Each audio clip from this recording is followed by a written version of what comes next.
As I've said, if you have any other questions, please ask away. The work of rebuilding is underway, and people are flocking to join the effort. With everyone rallying together, I'm sure it won't be long before there's no trace left of the damage done by this war.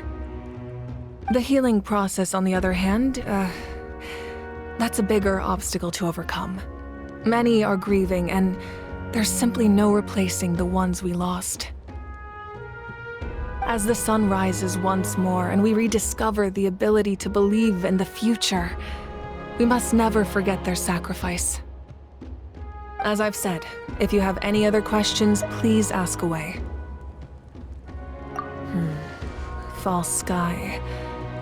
I have heard this expression before, but I think this was the first proof of its existence.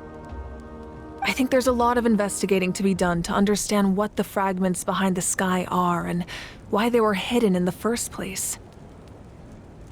However, from what the Adventurers Guild tells me, neither the split sky phenomenon nor the fragments have ever been observed in any other nation.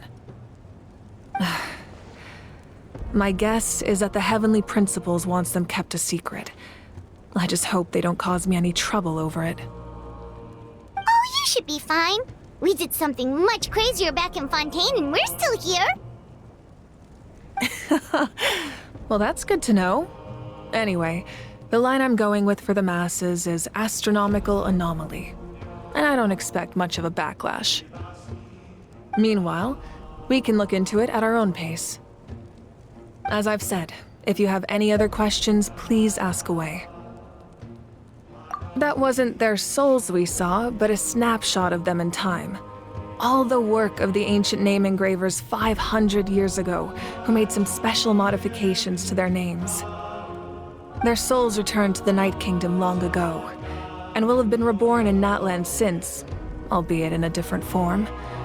For all we know, they may have already lived many new lives by now.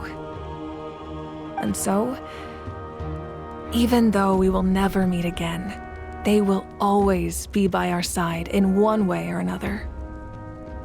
I think that gives another layer of meaning to the phrase, "No one fights alone." As I've said, if you have any other questions, please ask away. We have a temporary alliance, but I can tell that saving Natlan is not his only goal. Yeah, Paimon still doesn't get why saving Natlan would be so important to him in the first place. Unless he's just a good guy who wants to avoid another Conria. But somehow Paimon doubts it's that simple.